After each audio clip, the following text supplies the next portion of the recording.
BSc education academy में आप सभी का स्वागत है। आज हम सरयू के पाठ 8 सूर्यकांत त्रिपाठी निराला का अध्ययन करेंगे और इसी के साथ ही अपना जो पद्य खंड है वो आज पूरा समाप्त हो जाएगा। कल से हम गद्य खंड की शुरुआत करेंगे। देखिए, कवि परिचय। सूर्यकांत त्रिपाठी निराला का जन्म 21 फरवरी 1896 की बसंत पंचमी के दिन मेदिनीपुर, पश्चिम बंगाल में हुआ। 3 वर्ष की छोटी अवस्था में ही निराला जी की माताजी का निधन हो गया और युवावस्था तक आते आते पिताजी का भी निधन हो गया। निराला का संपूर्ण जीवन संघर्षमय रहा।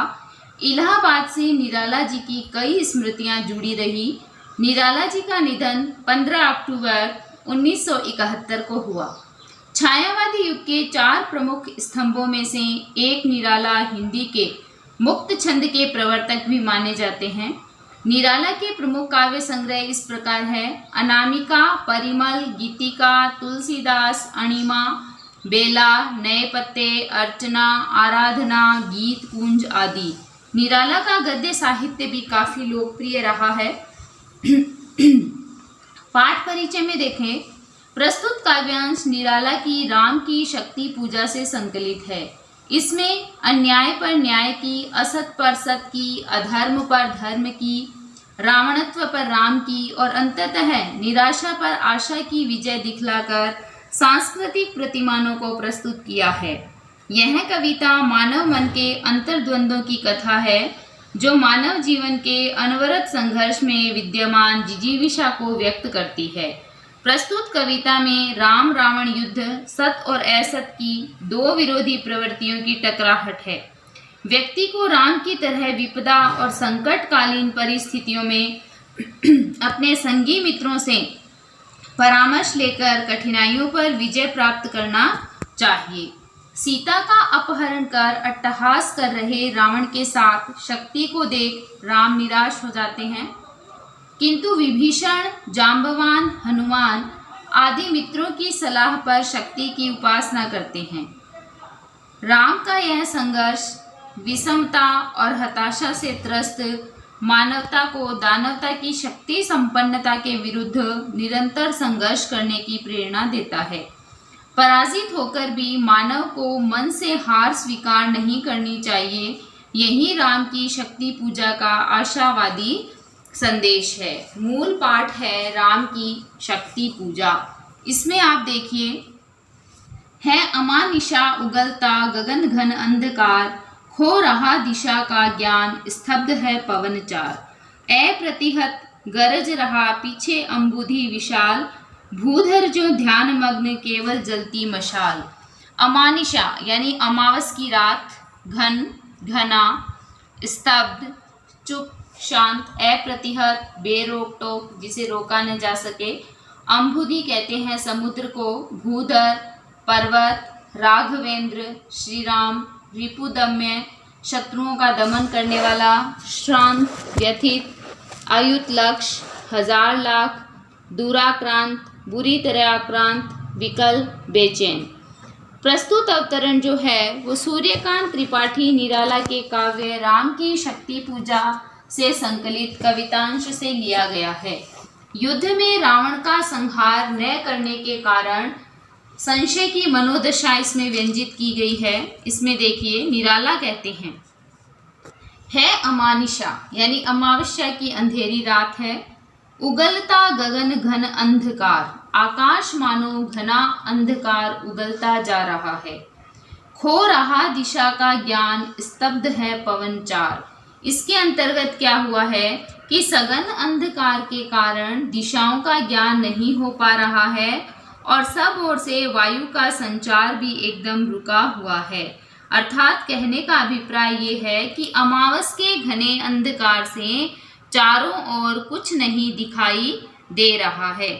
अप्रतिहत गरज रहा पीछे अंबुधि विशाल, यानी श्री राम जिस स्थान पर बैठे हैं उसके पीछे विशाल समुद्र निरंतर क्या कर रहा है, गर्जना कर रहा है। भूधर जो ध्यान मग्न केवल जलती मशाल। आगे कहते हैं कि इस पर जैसे कोई योगी ध्यान मग्न बैठा हो, यानी कोई पर्वत है सुवेल, उस पर कोई व्यक्ति क्या है, ध्यान मग्न होकर बैठा है और एक मशाल है वो जल रही है। स्थिर राघवेंद्र को हिला रहा फिर संशय, यानी उस समय सारा वातावरण जो है वो राम की स्थिरता को भंग कर रहा है और उनके हृदय में बार बार संशय उत्पन्न कर रहा है। रह उठता जग जीवन में रावण जय भय, यानी रह कर उनके मन में यह विचार उठता है कि कहीं इस युद्ध में रावण की विजय न हो जाए, क्योंकि रावण की विजय होगी तो संसार में अत्याचार और भय बढ़ जाएगा।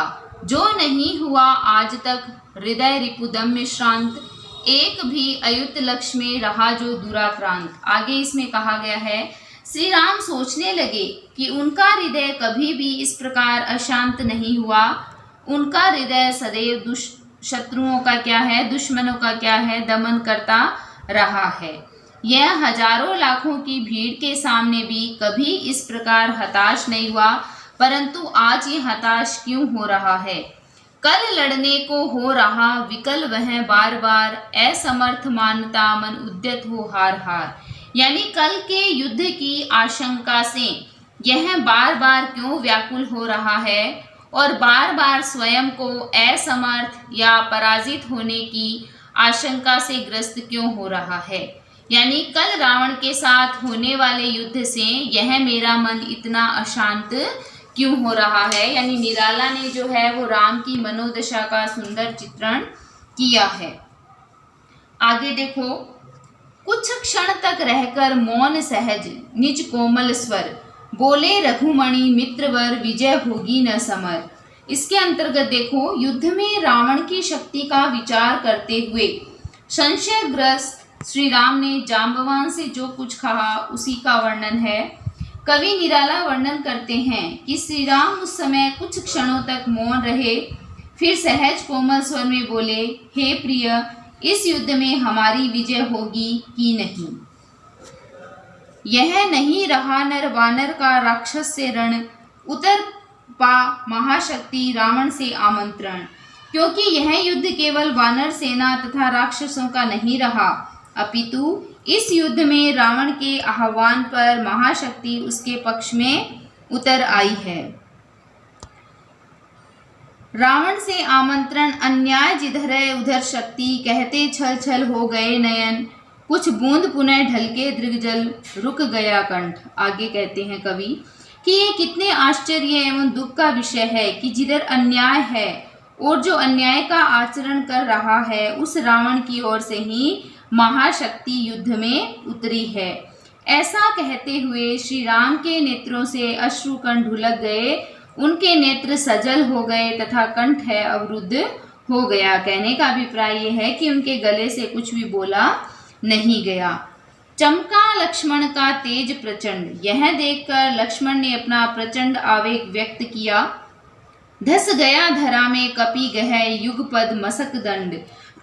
आगे इसमें कहा गया है कि हनुमान धरती पर बैठकर श्री राम के सुदृढ़ पैरों को पकड़कर अनुनय करने लगे।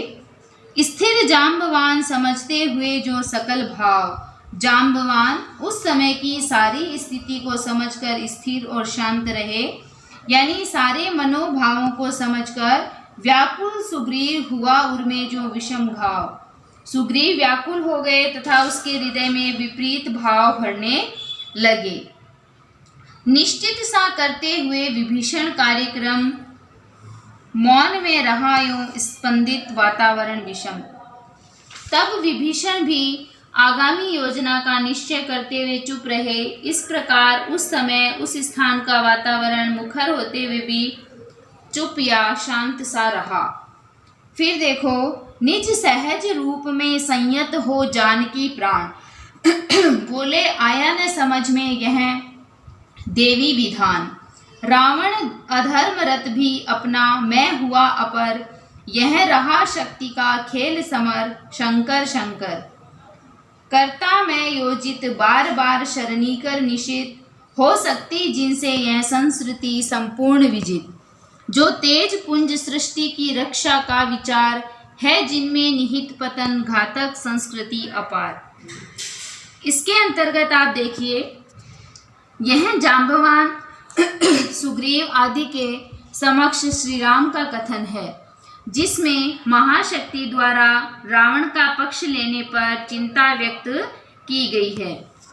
कवि निराला पूर्व संदर्भ में ही वर्णन करते हैं कि तब श्री राम अपने सहज शांत स्वभाव के अनुसार स्थिर होकर बोले कि मुझे यह ईश्वरीय माया समझ में नहीं आई। रावण अधर्म का आचरण करने पर देवी द्वारा अपनाया जा रहा है और धर्मरत मुझे पराया माना जा रहा है। यह युद्ध शक्ति का खेल है। हाय शिव शिव, अर्थात कितना अनर्थ हो रहा है। मैं रावण को मारने के लिए अपने बाणों को बार बार साध रहा हूँ और मेरे बाण प्रहार से यह संपूर्ण सृष्टि निश्चित ही जीती जा सकती है, अर्थात मुझे विजय मिल सकती है। मेरे बाणों में तेज पराक्रम का पुंज है जिनमें इस सृष्टि की रक्षा का विचार और शुभ भावना भी है, तथा जिनमें समस्त सृष्टि के विनाश एवं संचालन का भार भी है। अर्थात केवल विनाश करना ही मेरा लक्ष्य नहीं है, अपितु सृष्टि का रक्षण करना तथा अपार संस्कृति को पतन से बचाना भी मेरा कर्तव्य है। परंतु इस समय मैं इस कार्य में असफल हो रहा हूँ।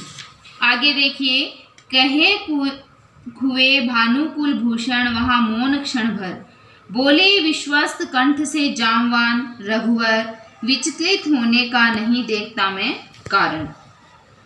इसके अंतर्गत श्री राम को चिंतित देखकर जाम्बवान का कथन है, जो कि श्री राम को शक्ति की आराधना के लिए कहा गया है। इसमें आप देखिए, कवि निराला वर्णन करते हैं कि सूर्य वंश के आभूषण श्री राम इतना कहकर चुप हो गए, क्षण भर में चुप हो गए। तब विश्वस्त स्वर में जाम्बवान ने कहा, हे श्री राम, मैं आपके इस तरह विचलित होने का कोई कारण नहीं देख रहा हूँ। हे पुरुष सिंह, तुम भी यह शक्ति करो धारण। हे पुरुष श्रेष्ठ, तुम भी रावण की तरह शक्ति को प्रसन्न कर सकते हो, उसे अपने पक्ष में कर सकते हो। आराधन का दृढ़ आराधन से दो उत्तर, तुम वरो विजय संयत प्राणों से प्राणों पर। कि आराधना का उत्तर आराधना से दो, अर्थात रावण की तरह महाशक्ति की आराधना करो और शत्रुओं के प्राणों पर अपनी प्राण शक्ति के प्रहार से विजय को निश्चित करो। रावण अशुद्ध होकर भी यदि कर सकता त्रस्त, तो निश्चय तुम हो सिद्ध करोगे उसे ध्वस्त। आगे कवि कह रहे हैं कि इससे तुम विजय का वर्ण करो। यदि रावण अधर्मी एवं अशुद्ध आचरण वाला होकर भी महाशक्ति के प्रभाव से हमें भयभीत कर सकता है, तो निश्चय ही तुम भी शक्ति की साधना करने से उसे विनष्ट कर सकोगे। शक्ति की करो मौलिक कल्पना, करो पूजन। कि इसलिए तुम शक्ति की नवीन कल्पना करो और नए उत्साह एवं दृढ़ता से महाशक्ति का पूजन करो। आगे देखो, छोड़ दो समर जब तक न सिद्धि हो रघुनंदन, तब तक लक्ष्मण है महावाहिनी के नायक। यानी जाम्बवान ने श्री राम को सलाह दी कि आप शक्ति की आराधना में लग जावें, तब तक सेना का संचालन लक्ष्मण के नेतृत्व में होता रहेगा। जाम्बवान ने कहा कि रघुनंदन, जब तक शक्ति की आराधना से सिद्धि प्राप्त न हो, तब तक आप युद्ध क्षेत्र में जाना छोड़ दो। तब लक्ष्मण इस विशाल सेना के नायक रहेंगे। सेना इनके नेतृत्व में ही राक्षसों से युद्ध करेगी। मध्य मार्ग में अंगद, दक्षिण श्वेत सहायक। कि सेना के संचालन में मध्य भाग में बाली पुत्र अंगद रहेंगे और दक्षिण में सुग्रीव पुत्र सहायक रहेगा। मैं भल्ल सैन्य है वाम पार्श्व में हनुमान। कि मैं और मेरी भालू सेना तथा हनुमान सेना के बाएं भाग में रहेंगे। नल नील और छोटे कपिगण उनके प्रधान। यानी आगे इसमें कहा है कि नल नील अन्य छोटे वानर योद्धा एवं प्रधान रहेंगे। सुग्रीव विभीषण अन्य युद्धपति यथा समय आएंगे रक्षा हेतु जहाँ भी होगा भय। कि सुग्रीव, विभीषण तथा अन्य दलों के जो सेनापति है, जरूरत के अनुसार जहाँ भी रक्षा हेतु आवश्यकता पड़ेगी वहाँ काम आएंगे और शत्रु भय से समस्त सेना की रक्षा करेंगे। आगे देखो, यह अंतिम जप ध्यान में देखते चरण युगल राम ने बढ़ाया कर लेने को नील कमल। आगे श्री राम जो है ध्यान मग्न होकर आराधना करते रहे। फिर जप का अंतिम मंत्र बोलते समय उन्होंने नील कमल हाथ में लेना चाहा, परंतु वह नहीं मिला। यह उसी प्रसंग की घटना है, ध्यान पूर्वक सुनिए। कवि वर्णन करता है कि शक्ति की आराधना करने में श्री राम का यह अंतिम जप था, अर्थात अंतिम पुष्प समर्पण का मंत्र कहा जा रहा था। राम ने बढ़ाया कर लेने को नील कमल, कि वे ध्यान मग्न दशा में देवी के दोनों चरणों को देख रहे थे ध्यान से। तब उन्होंने नील कमल को लेने अर्थात उठाने के लिए अपना हाथ बढ़ाया, तो वह पुष्प कुछ लगा न हाथ, यानी वह पुष्प हाथ में नहीं आया। हुआ सहसा स्थिर मन चंचल, और इस नील कमल को न पाने के कारण उनका जो स्थिर मन था वो चंचल हो गया। ध्यान की भूमि से उतरे खोले पलक विमल, उन्होंने ध्यान को तोड़कर अपने निर्मल पलक जो थे वो खोले। देखा वहाँ रिक्त स्थान, यह जप का पूर्ण समय, और वहाँ जब आंख खोल कर देखा तो वहाँ पर सब पात्र रिक्त था, वहाँ कुछ भी नहीं था, वहाँ कमल नहीं था। आसन छोड़ना असिद्धि, भर गए नयन द्वय। आगे कहते हैं कि यदि वे उस आसन को छोड़ देते तो वो साधना असिद्ध हो जाती, तो वेदना के कारण उन्हें चिंता होने लगी और उनकी आंखों में आंसू आने लगे। धिक् जीवन को जो पाता ही आया है विरोध, धिक् साधन जिसके लिए सदा ही किया शोध। इसमें आप देखिए कि कवि ने बताया है कि आराधना करते समय श्री राम को जब अंतिम नील कमल नहीं मिला तो निराशा वेदना से उनके आंसू आ गए। तब उन्हें एक युक्ति याद आई। कवि उसका वर्णन करता है। पुष्प पात्र में नील कमल न मिलने से अपनी साधना की असिद्धि से व्यथित राम ने कहा, धिक् जीवन को जो पाता ही आया है विरोध, कि मेरे इस जीवन को धिक्कार है जो कि प्रारंभ से ही बात बात पर विरोध पाता रहा है। धिक् साधन जिसके लिए किया सदा ही शोध, यानी मेरे इस युक्ति या साधना के लिए धिक्कार है जिसके लिए सदा ही मुझे इधर उधर भटकना पड़ा है। जानकी हाय उद्धार प्रिया का हो न सका। अब तुम्हारा लंका से उद्धार कैसे होगा, वे सीता को कह रहे हैं संबोधित करते हुए। वह एक और मन रहा राम का जो न थका, यानी यह जो ऐसा दुख है जो दूर करना कठिन हो गया, और ऐसा दुख तो कभी नहीं मिला। श्री राम मन में इस तरह की चिंता कर रहे थे, परंतु उस समय उनका जो मन था वो एकदम थक चुका था। जो नहीं जानता दैन्य, नहीं जानता विनय, कर गया भेद वह माया वरण प्राप्त कर जय। यानी उनका मन कभी न तो दीनता जानता था और न अनुनय विनय जानता था। भाव यह है कि श्री राम ने दीनता विनय जैसी कमजोर प्रवृत्ति नहीं थी। इस कारण माया के आवरण को भेद कर उनका मन उस समय निराशा दीनता पर विजय प्राप्त कर बुद्धि के दुर्ग पहुंचा। विद्युत गति हत चेतन, राम में जगी स्मृति, हुए सजग पा भाव प्रमन। आगे इसमें कहा है कि बिजली की गति से एक चेतना उमड़ी जो उनके बुद्धि तक जा पहुंची और वे चिंतन करने लगे, और उसी दौरान उन्हें एक बात याद आई, एक स्मृति याद आई, अर्थात यह बात याद आई कि जिससे उनका मन सचेत होकर प्रसन्नता से भर गया। उन्हें एक ऐसी युक्ति याद आई। फिर देखो, यह है उपाय कह उठे राम जो मंदित घन, कहती थी माता मुझको सदा राजीव नयन। इसके अंतर्गत नीलकमल न मिलने पर श्री राम उसके स्थान पर अपने एक नेत्र को अर्पित करने को उद्यत हो गए। इस अंश में उसी घटना का सुंदर वर्णन किया गया है। उस समय श्री राम के हृदय में जो स्मृति जगी, उससे प्रसन्न होकर उन्होंने कहा कि यह उचित उपाय है। ऐसा कहते समय श्री राम के शब्द बादल की गंभीर गर्जना के समान प्रतीत हो रहे थे। उन्होंने कहा कि माताजी मुझे बाल्यकाल में सदा राजीव नयन कहती थी। 2 नील कमल है शेष अभी, यह पुरुष चरण पूरा करता हूँ देकर मात एक नयन। अतः मेरे ये दोनों नेत्र 2 कमल है और ये अभी शेष है। अभी साधना की अंतिम आहुति अर्थात 1 कमल चढ़ाना है, इसलिए मैं अपने जप को पूरा करता हूँ और अपना 1 नेत्र जो है वो मैं देवी को समर्पित करता हूँ। कहकर देखा तुणीर ब्रह्मशर रहा झलक, ले लिया हस्त लक लक करता वह महाफलक। यानी ऐसा कहकर श्री राम ने अपने तरकश में देखा और उसमें ब्रह्म बाण दिखाई दे रहा था। श्री राम ने विशाल नोक वाले चमचमाते हुए उसी बाण को हाथ में ले लिया। ले अस्त्र वाम पर दक्षिण कर दक्षिण लोचन, ले अर्पित अपने को उद्यत हो गए सुमन।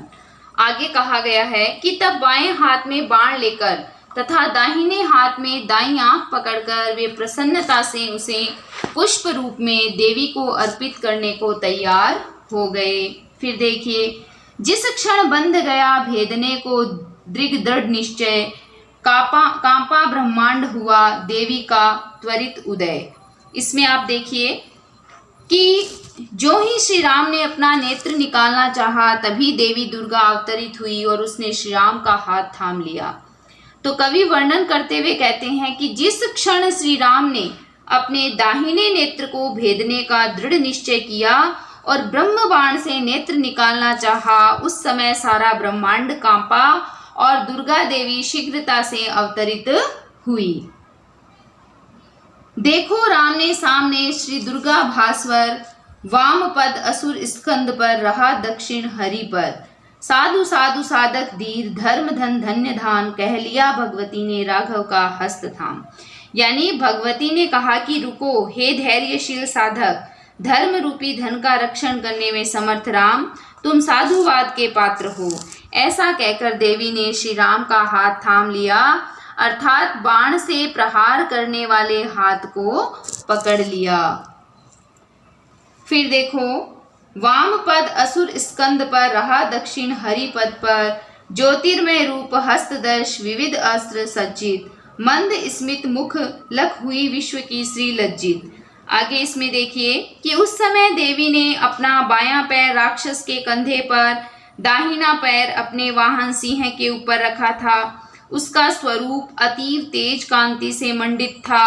उसके 10 हाथों पर अनेक अस्त्र सुसज्जित थे। उसके चेहरे पर मंद मुस्कान थी, जिसे देखकर विश्व की लक्ष्मी भी लज्जित हो रही थी। श्री राम ने दुर्गा देवी का ऐसा साक्षात स्वरूप अपने सामने देखा। है दक्षिण में लक्ष्मी सरस्वती वाम भाग, दक्षिण गणेश कार्तिक बाएं रण रंग राग, मस्तक पर शंकर पद्म पद्मों पर शुद्धा भर, श्री राघव हुए प्रणत मंद स्वर वंदन कर। आगे इसमें देखिए कि दुर्गा देवी के अवतरण और वरदान देने का जो वर्णन है निराला ने इसके अंतर्गत किया है। कवि वर्णन करते हुए कहता है कि उस समय श्री राम ने अपने सामने दुर्गा देवी को साक्षात अवतरित देखा। उस स्थिति में देवी की दाहिनी ओर लक्ष्मी तथा बाईं ओर सरस्वती विराजमान थी। उनके दाहिनी ओर गणेश तथा बाईं ओर युद्ध कौशल में प्रवीण कार्तिकेय थे। मस्तक पर अर्थात दुर्गा देवी के साकार रूप में सबसे ऊपर शिवजी विराजमान थे। देवी के उस भव्य रूप को देखकर श्रद्धा से भरकर श्री राम उनके चरण कमलों में झुक गए और मंद मधुर स्वर में देवी की वंदना करने लगे। होगी जय हे पुरुषोत्तम नवीन, कह मां शक्ति राम के वदन में हुई लीन।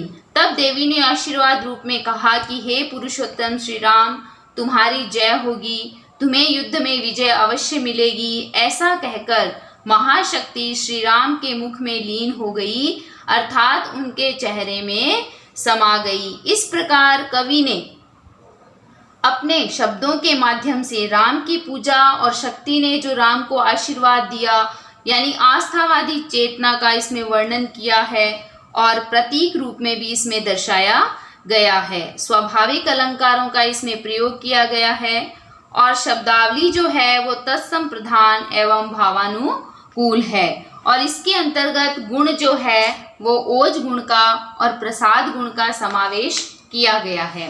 इस प्रकार आज हमने हिंदी साहित्य का जो पाठ है सूर्यकांत त्रिपाठी निराला की राम की शक्ति पूजा, उसका विस्तृत अध्ययन किया है। कल हम गद्य खंड के साथ आपके समक्ष फिर उपस्थित होंगे। तब तक के लिए धन्यवाद। आप मेरे चैनल को लाइक करें, शेयर करें, सब्सक्राइब करें, बेल आइकन दबाना ना भूलें।